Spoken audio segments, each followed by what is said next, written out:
জুলাই 2024 ছাত্র জনতার গণঅভ্যুত্থানের প্রেক্ষাপটে বৈষম্যবিরোধী ছাত্র আন্দোলনের নেতৃত্বে এবং জাতীয় নাগরিক কমিটির উদ্যোগে আমরা বাংলাদেশের ছাত্র জনতা এই মর্মে ঘোষণা করছি যে আমরা হাজার বছরের ঐতিহাসিক পরিক্রমায় বঙ্গীয় বদ্বীপের জনগোষ্ঠী হিসেবে এক সমৃদ্ধ স্বকীয় সংস্কৃতি নিয়ে দাঁড়িয়ে আছি। প্রায় 200 বছরের ব্রিটিশ ঔপনিবেশিক শাসনের বিরুদ্ধে দীর্ঘ লড়াইয়ের পর 1947 সালে পাকিস্তান রাষ্ট্রের পতন ঘটে। তবে শোষণ ও বৈষম্য থেকে এই দেশের গণমানুষের মুক্তি মেলেনি তখনও। ফলে দীর্ঘ 23 বছরের সংগ্রামের ধারাবাহিকতায় 1971 সালে মহান মুক্তিযুদ্ধের মাধ্যমে লাখো শহীদের রক্তের বিনিময়ে স্বাধীন বাংলাদেশ রাষ্ট্রের জন্ম হয়। কিন্তু স্বাধীনতার পর দীর্ঘ সময় ধরে বাংলাদেশের জনগণকে বারবার গণতন্ত্রের জন্য লড়াই করতে হয়েছে। 1990 সালে ছাত্র জনতার বুকের তাজা রক্ত দিয়ে সামরিক স্বৈরাচারকে হটিয়েছে। তথাপি স্বাধীনতার 5 দশক পেরিয়েও আমরা গণতন্ত্র, সাম্য, মানবিক মর্যাদা ও সামাজিক ন্যায় বিচার নিশ্চিত করে এমন একটি রাজনৈতিক বন্দোবস্ত তৈরি করতে পারিনি। বরং বিগত 15 বছর দেশে একটি নিষ্ঠুর ফ্যাসিবাদী শাসন ব্যবস্থা কায়েম হয়েছিল, যেখানে রাষ্ট্রীয় প্রতিষ্ঠানগুলোকে ক্ষমতাসীন দলের স্বার্থে বেপরোয়া ব্যবহার করে গণতন্ত্রকে ধ্বংস করা হয়েছে।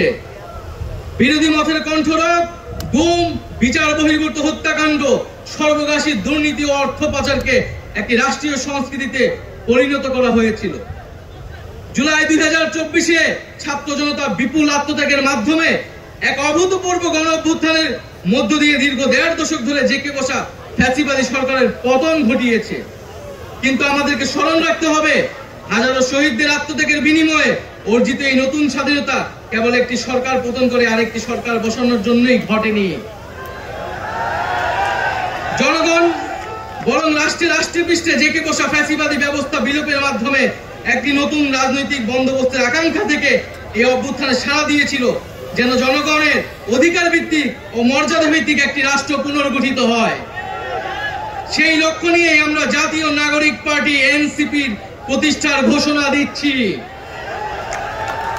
এটি হবে একটি গণতান্ত্রিক, সমতা ভিত্তিক ও জনগণের প্রতিনিধিত্বকারী রাজনৈতিক দল। আমরা মনে করি জুলাই 2024 ছাত্র জনতার অভ্যুত্থান আমাদের সেকেন্ড রিপাবলিক প্রতিষ্ঠার লড়াই সূচনা করেছে। একটি গণতান্ত্রিক নতুন সংবিধান প্রণয়নের মাধ্যমে আমাদেরকে সাংবিধানিক স্বৈরতন্ত্র পুনঃপ্রতিষ্ঠার সকল সম্ভাবনার অবসান ঘটাতে হবে। আমাদের সেকেন্ড রিপাবলিক প্রতিষ্ঠার জন্য গণপরিষদ নির্বাচনের মাধ্যমে একটি নতুন সংবিধান প্রণয়ন আমাদের অন্যতম প্রাথমিক লক্ষ্য। আমাদের সেকেন্ড রিপাবলিকে জাতীয় স্বার্থ সুরক্ষায় শক্তিশালী প্রতিরক্ষা ব্যবস্থা গড়ে তোলা হবে। ভেঙে পড়া রাজনৈতিক, সামাজিক, অর্থনৈতিক ও সাংস্কৃতিক প্রতিষ্ঠানগুলো পুনরায় গড়ে তোলা ও তাদের গণতান্ত্রিক চরিত্র রক্ষা করা হবে আমাদের রাজনৈতিক অগ্রাধিকার। এর মধ্য দিয়ে কেবল আমরা একটি পরিপূর্ণ গণতান্ত্রিক রাষ্ট্র হিসেবে আবির্ভূত হতে পারব। আমরা এমন একটি রাজনৈতিক সংস্কৃতির বিকাশ চাই, যেখানে সমাজে ও রাষ্ট্রের সর্বস্তরে বিভেদের বদলে ঐক্য, প্রতিশোধের বদলে ন্যায় বিচার এবং পরিবারতন্ত্রের বদলে মেধা ও যোগ্যতার মানদণ্ড প্রতিষ্ঠিত হবে। আমাদের রাজনীতিতে দুর্নীতি ও স্বজনপ্রীতির কোনো স্থান হবে না। আমাদের সেকেন্ড রিপাবলিকের সমাজের পিছিয়ে পড়া জনগোষ্ঠীর কণ্ঠস্বরকে মূলধারায় তুলে আনা হবে। আমাদের রিপাবলিকের সাধারণ মানুষ, একমাত্র সাধারণ মানুষই হবে ক্ষমতার সর্বময় উৎস। তাদের সকল ধরনের গণতান্ত্রিক ও মৌলিক অধিকারের শক্তিশালী সুরক্ষাই হবে আমাদের রাজনীতির মূল মন্ত্র। আমরা রাষ্ট্রে বিদ্যমান জাতিগত, সামাজিক, লিঙ্গীয়, ধর্মীয় আর সাংস্কৃতিক মূল্যবোধ ও বৈচিত্র্য রক্ষার মাধ্যমে একটি বৈচিত্র্যপূর্ণ ও সমৃদ্ধ সমাজ বিনির্মাণ করতে চাই। আমাদের রিপাবলিক সকল নাগরিককে দারিদ্র্য, বৈষম্য, ক্ষমতার অপব্যবহার থেকে শক্তিশালী সুরক্ষা প্রদান করবে। আমাদের সেকেন্ড রিপাবলিকে বাংলাদেশের জনগোষ্ঠীর কোনো অংশকে অপরায়ণ করা হবে না, বরং রাষ্ট্রের প্রতিটি নাগরিককে সমান গুরুত্ব প্রদান ও সর্বোচ্চ সবার নিরাপত্তা নিশ্চিত করা হবে। অর্থনীতিতে আমরা কৃষি, সেবা, উৎপাদন খাতে যথাযথ সমন্বয়ের মাধ্যমে এমন একটি জাতীয় অর্থনীতি গড়ে তুলতে চাই, যেটি হবে স্বনির্ভর, আয় বৈষম্যহীন ও প্রাণ প্রকৃতি পরিবেশের প্রতি সংবেদনশীল।